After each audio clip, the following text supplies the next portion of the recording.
Who drops out of school these days, especially in post-war times? You're a disgrace to our family's legacy. Don't pretend you belong here as my son's wife. Invited with my husband to my sister-in-law's wedding, I faced my mother-in-law's academic snobbery. She looked down on me, a dropout, with disdain, treating me as less than human. Her words cut deep. You don't belong here. Just leave. With a forceful tug, she ripped the corsage from my chest, crushing it underfoot. Little did she know, her cruel words would set off a chain reaction within the family. I'm now 28, married and working. My husband and I both hold jobs. I made the decision to leave school in 9th grade, though my resume bears the mark of dropout. Life's twists led me to a career in an international company. Through work connections, I met my husband, and we built a life together. While every member of my husband's family boasts a strong education influenced by my mother-in-law's academic standards, my husband and sister-in-law never flaunted their schooling or judged others by it. They accept and support me wholeheartedly. Yet a rift remains. My mother-in-law and I clash fundamentally. Our values differ and understanding seems distant. Yet despite everything, I remain deeply in love with my husband and committed to our life together. I've strived to navigate my relationship with my mother-in-law without conflict. But she's different.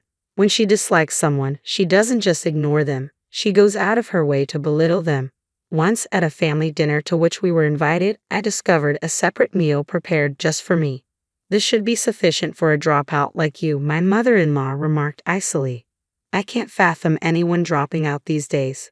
Perhaps you come from a time when women were told education wasn't necessary.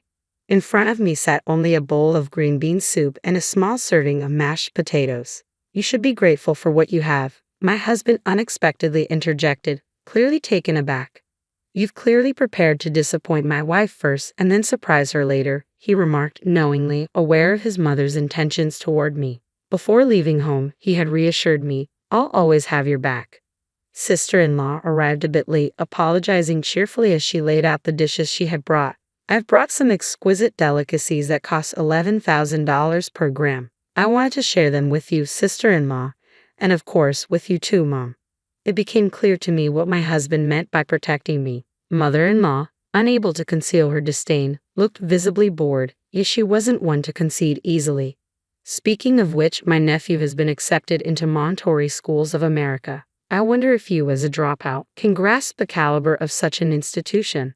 Having a mother like you must make one anxious about their child's future prospects. She launched into a detailed description of the prestigious preschool's pathway to college, its partnerships with renowned international schools, and its notable alumni in academia and politics.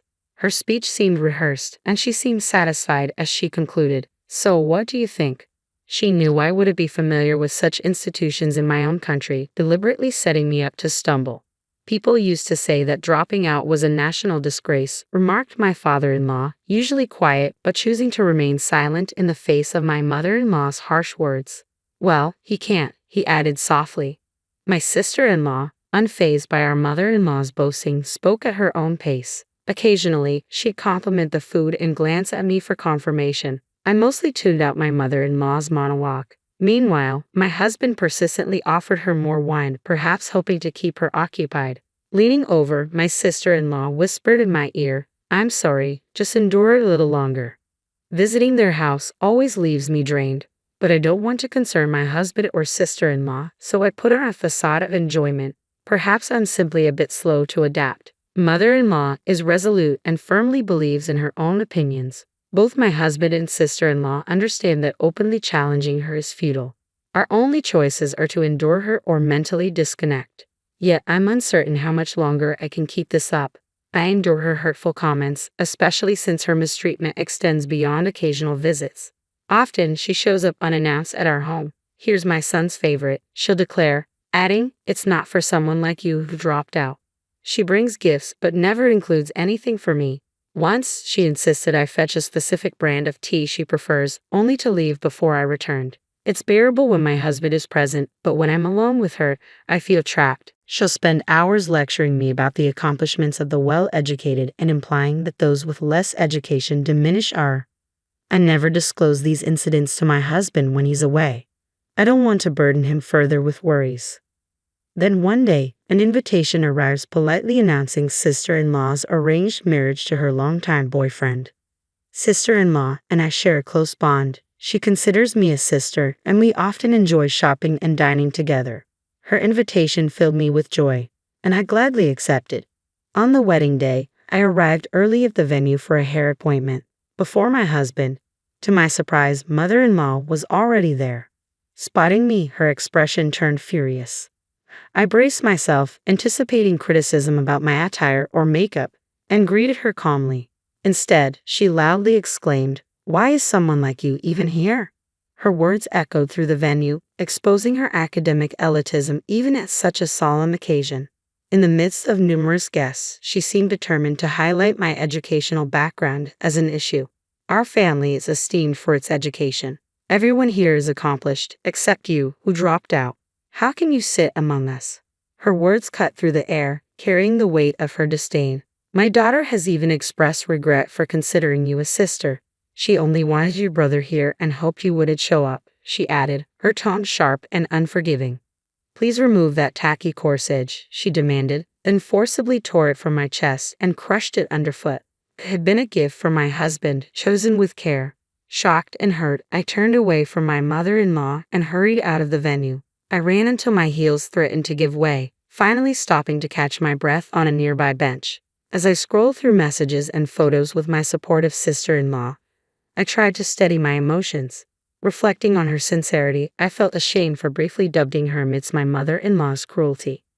I resolved to adjust my approach and return to the venue to partake in celebrating my sister-in-law's joyful occasion. However, upon my return, my mother-in-law's harsh words greeted me. "How dare you return with that dropout face? Don't you understand what dropout means? There's no place for dropouts here." With a forceful kick, she knocked over the chair bearing my name in the bride's family section. Tension hung thick in the air as her behavior unnerved everyone, particularly since the majority of guests had already gathered. I remained composed and took my seat in the guest section. "Unbelievable. Are you out of your mind? Well, maybe expecting a dropout to grasp social norms is asking too much," she sneered, sparking derisive laughter around her. Just then, my visibly flustered brother-in-law hurried in. She's the president of a key business partner we work closely with. We have a strong professional relationship, and I personally invited her, he declared emphatically over the commotion. Actually, I had contemplated pursuing education until my final year, primarily to fulfill my parents' expectations of high school graduation. Yet in this modern era, it didn't align with my aspirations. Why attend high school without dreams or ambitions? What if my presence denied someone else a chance? Wrestling with these thoughts, a caring teacher intervened and suggested I explore the world.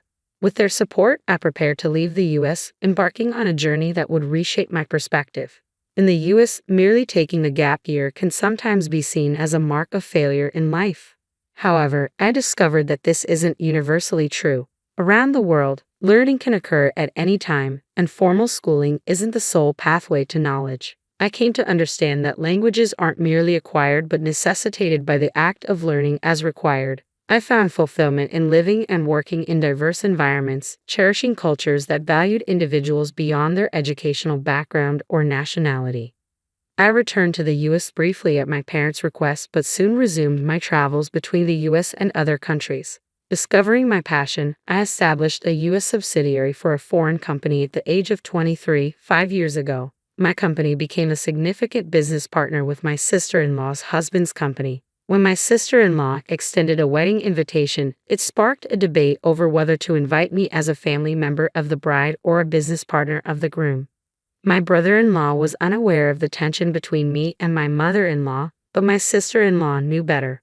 She anticipated her mother's tendency to assert herself, even at her own wedding. Understanding this, we agreed on a unique solution: to invite me from both perspectives. If I could sit with the bride's family, that would be ideal. If not, I was prepared to stand my ground. This was the mindset I carried into the wedding. My sister-in-law shared my sentiments. We were both determined to make our mother-in-law reconsider her academic snobbery. It was a strategy we had devised together, and it unfolded exactly as we had envisioned. Amidst the commotion, my brother-in-law anxiously questioned, "Are you intent on damaging my business?" His family members and business associates gathered around, puzzled by the unfolding drama. It appeared clear that my mother-in-law harbored strong negative feelings towards me, if my presence was causing such disturbance. I'll sever all ties immediately, and declared firmly. Ah, so you finally understand. Then kindly end your relationship with my son at once, my mother-in-law retorted sharply. Very well. If my husband desires it, I will comply. However, please remember that severing all ties includes the business relationship with your daughter's future husband. My mother-in-law remained unruffled by my statement, seemingly believing she had no association with a CEO's wife. However, my brother-in-law and his family appeared visibly distressed. Some bowed deeply, offering apologies to me and urging. Some urged me to reconsider, while others confronted my mother-in-law, holding her accountable. Amidst the uproar, my sister-in-law arrived and was incensed when she learned of the situation. I was exasperated by my mother-in-law's academic elitism, but I hadn't realized her ignorance about business operations. No matter how educated someone is, if they can't apply that knowledge, they're worthless to society, she explained to everyone, highlighting the potential fallout of losing crucial business partnerships. My brother-in-law vented, "Do you want to destroy the livelihoods of hundreds of employees? Are you the harbinger of doom? My presence is ruining all happiness here. Leave and never return. I no longer consider you my mother," declared my sister-in-law. "I have no plans to leave my wife. If anyone's cutting ties, it's me with you, Clyde," my husband added firmly. "She's not involved. Get her out of here." With that, my mother-in-law was escorted out of the venue.